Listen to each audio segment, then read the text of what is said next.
नमस्कार। आकाशवाणी समाचार से दोपहर समाचार के साथ मैं कनकलता।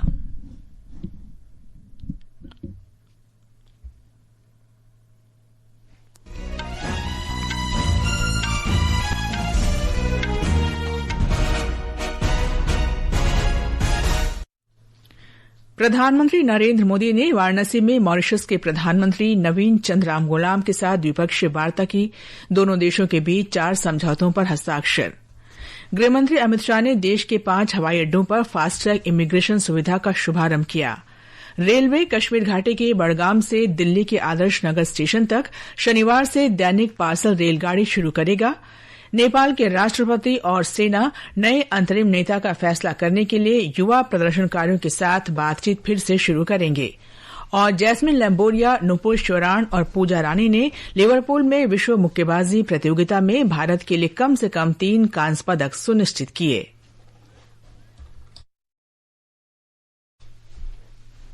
अब समाचार विस्तार से। प्रधानमंत्री नरेंद्र मोदी और मॉरिशस के प्रधानमंत्री नवीन चंद्र रामगुलाम ने आज वाराणसी में द्विपक्षीय बातचीत की। हमारे संवाददाता ने बताया है कि दोनों देशों के बीच 4 समझौतों पर हस्ताक्षर हुए।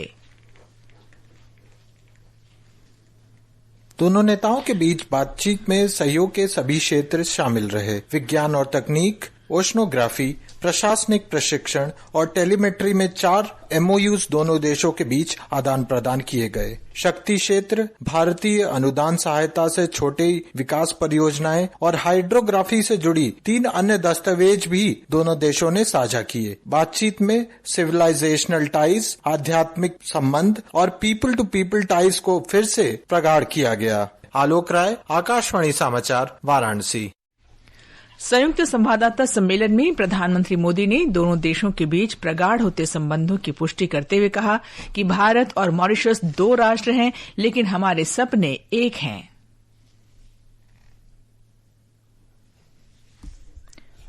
प्रधानमंत्री ने कहा कि भारत और मॉरिशस साझेदारी नहीं, एक परिवार भी हैं। उन्होंने कहा कि भारत ने हमेशा से मॉरिशस में उपनिवेशवाद के उन्मूलन और उसकी संप्रभुता को पूर्ण मान्यता देने का समर्थन किया है।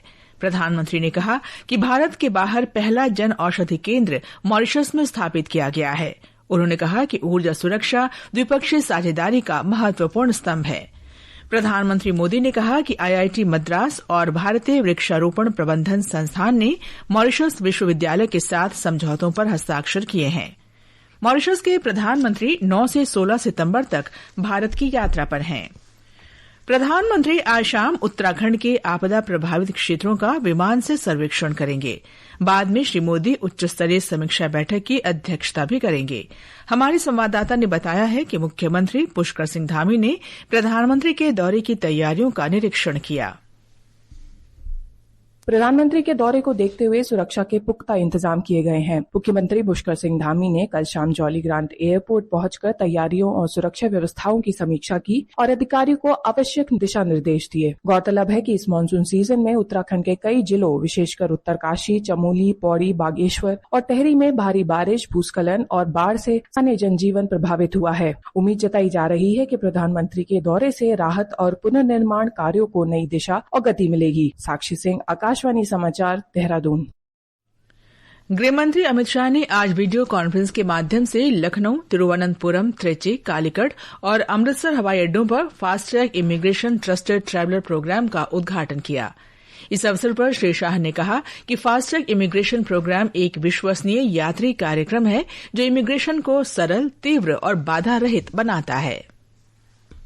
कुल 13 एयरपोर्ट का एक साथ आज कार्यवाही शुरू हो रही है। सुनिश्चित रूप से बड़ा फायदा हुआ है। कोई लंबी लाइन नहीं, कोई मैन्युअल चेकिंग नहीं, कोई विलंब नहीं। सिर्फ 30 सेकंड में इमिग्रेशन क्लियरेंस मिलता है। अब तक लगभग 3 लाख यात्रियों ने इस पोर्टल पर पंजीकरण किया है।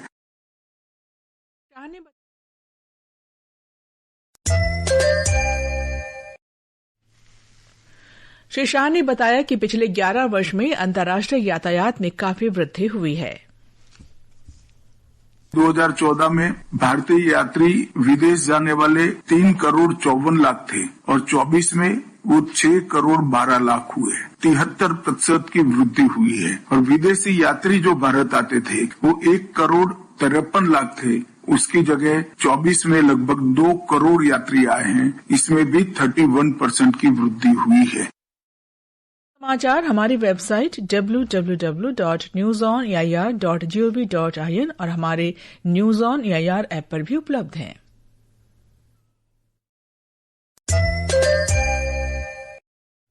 दोपहर समाचार में आपका फिर स्वागत है। रेल मंत्री अश्विनी वैष्णव ने बताया है कि रेलवे शनिवार से कश्मीर घाटी के बडगाम से दिल्ली के आदर्श नगर स्टेशन तक एक दैनिक मालगाड़ी शुरू कर रहा है। ये रेलगाड़ी फल और हस्तशिल्प विक्रेताओं को देश में अपने उत्पाद प्रदर्शित करने का एक विकल्प प्रदान करेगी। सोशल मीडिया पोस्ट में श्री वैष्णव ने कहा कि जम्मू श्रीनगर लाइन शुरू होने से कश्मीर घाटी से संपर्क अब और बेहतर हो गया है।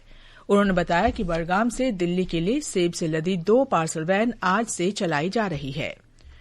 वाणिज्य तथा उद्योग मंत्री पीयूष गोयल ने कहा है कि भारत और अमेरिका के बीच व्यापारिक संबंधों को बेहतर बनाने के लिए बातचीत सकारात्मक माहौल में आगे बढ़ रही है। पटना में आज संवाददाताओं से बातचीत में उन्होंने कहा कि केंद्रीय मंत्रिमंडल द्वारा कल स्वीकृत सड़क और रेल अवसंरचना परियोजनाओं से राज्य के विकास को गति मिलेगी। मोकामा मुंगेर 4 लेन का हाईवे 4,500 करोड़ रुपए की लागत से बनने जा रहा है और साथ ही साथ भागलपुर दुमका रामपुर हाट की जो रेल लाइन है उसको डबलिंग करना 3,170 करोड़ रुपए की लागत से 2 बड़े सौगात बिहार के जनता के लिए। नवीन और नवीकरणीय ऊर्जा मंत्री प्रहलाद जोशी ने कहा है कि भारत ने गैर जीवाश्म ईंधन बिजली उत्पादन के अंतर्गत 250 गीगावाट की क्षमता हासिल कर ली है। उन्होंने कहा कि वर्ष 2030 तक 500 गीगावाट नवीकरणीय ऊर्जा क्षमता हासिल करने का लक्ष्य है। नई दिल्ली में आज नवीकरणीय ऊर्जा पर राज्य समीक्षा बैठक के उद्घाटन सत्र को संबोधित करते हुए श्री जोशी ने कहा कि सरकार ने अपने उपयोगिता आधारित मॉडल के तहत 20 लाख परिवारों को स्थिरता के साथ मुफ्त बिजली प्रदान की है। कुछ राज्य बहुत विश्वास के साथ यूटिलिटी लेड मॉडल का डिमांड हमारे पास भेजा था, हमने अप्रूवल किया है। By that now 20 lakhs is completed and very shortly we will be adding another 30 lakhs. Means so much of households will get free electricity with sustainability. Overall our target is 1 crore households. सरकार ने भारतीय नागरिकों से रूस की सेना में शामिल होने के प्रस्ताव से दूर रहने को कहा है। सरकार ने इस प्रस्ताव को खतरों से भरा बताया है। संवाददाताओं से बातचीत में विदेश मंत्रालय के प्रवक्ता रणधीर जायसवाल ने बताया कि ऐसी खबरें हैं कि भारतीय नागरिकों को हाल ही में रूस की सेना में भर्ती किया गया है। उन्होंने बताया कि दिल्ली और मॉस्को में रूस के अधिकारियों के साथ इस मुद्दे को उठाया गया है और भर्तियां बंद करने तथा भारतीय नागरिकों को रिहा करने का अनुरोध किया गया है। श्री जायसवाल ने आश्वस्त किया कि सरकार प्रभावित परिवारों के संपर्क में है। भारत ने संयुक्त राष्ट्र मानवाधिकार परिषद में पाकिस्तान की कड़ी आलोचना करते हुए उसके बयानों को झूठा और बेबुनियाद बताया है। जिनेवा में परिषद के 60वें सत्र के दौरान भारत के स्थायी मिशन के सलाहकार क्षितिज त्यागी ने पाकिस्तान पर आतंकवाद को प्रायोजित करने और दुष्प्रचार के लिए अंतर्राष्ट्रीय मंचों का दुरुपयोग करने का आरोप लगाया। Lest we forget the carnage of Pahalgam, where Pakistan-sponsored terrorists turned a meadow of joy into a killing field in April this year. Lest we forget Pulwama, Uri, Pathankot, Mumbai. The list is endless. The international community recognizes this charade for what it is. The world will not forget. India will not forget. प्रधानमंत्री नरेंद्र मोदी ने स्वतंत्रता दिवस पर लाल किला के प्राचीर से दीपावली तक अगली पीढ़ी के वस्तु और सेवा कर जीएसटी सुधारों की घोषणा की थी। 3 सितंबर को जीएसटी परिषद के आम आदमी पर ध्यान केंद्रित करते हुए दरों को युक्तिसंगत बनाने को स्वीकृति दी गई। आज हम ऑटोमोबाइल उद्योग के लिए किए गए सुधारों की बात कर रहे हैं। इन सुधारों के अंतर्गत 350 सीसी से कम इंजन क्षमता वाले 2 पहिया वाहनों पर जीएसटी 28% से घटाकर 18% कर दिया गया है। वहीं 1200 सीसी से कम की पेट्रोल और 1500 सीसी से कम की डीजल कार जिनकी लंबाई 4 मीटर से अधिक न हो, उन पर जीएसटी की दर को 28% से घटाकर 18% कर दिया गया है। ऑटोमोबाइल व्यापारी रंजीत मिश्रा ने नए जीएसटी सुधारों को दिवाली का तोहफा बताया है। जिस तरीके से उन्होंने जीएसटी 28% से ऑटोमोबाइल पे 18% लेके आए, 10% अराउंड बहुत मायने रखता है। और उसके अलावा 35 ऐसी वस्तुएं हैं जिसपे जीएसटी नील कर दिया है। ऑटोमोबाइल उद्योग अर्थव्यवस्था में महत्वपूर्ण भूमिका निभाता है। आकाशवाणी समाचार, दिल्ली। दिल्ली पुलिस की विशेष शाखा ने एक बड़े आतंकी मॉड्यूल का भंडाफोड़ किया है। पुलिस ने कई राज्यों से 5 संदिग्ध आतंकियों को गिरफ्तार किया है। विशेष शाखा के अपर पुलिस आयुक्त प्रमोद सिंह कुशवाहा ने नई दिल्ली में कहा कि मामले का मुख्य आरोपी अशहर दानिश रांची निवासी है, जो पाकिस्तान के अपने सहयोगी के संपर्क में था। Pan India terror module bust किया है under the aegis of intelligence agencies और in coordination with state police and ATS of Maharashtra, Karnataka, Jharkhand, Madhya Pradesh and Telangana. इसमें 11 लोग डिटेन किए थे, पर फाइनली अरेस्ट हमने 5 लोगों को किया है। इनका प्लान था कि एक जगह एक्वायर करेंगे और उसके बाद में एक टीम तैयार करेंगे, जिसको ये कह रहे थे कि ये हमारा लश्कर होगा खिलाफत के लिए, गजवा हिंद या जिहाद करेंगे। ये समाचार आकाशवाणी से प्रसारित किए जा रहे हैं। ताज़ा समाचार जानने के लिए आप हमारे social media handle x@AIR News Hindi को फॉलो कर सकते हैं। ये आकाशवाणी है।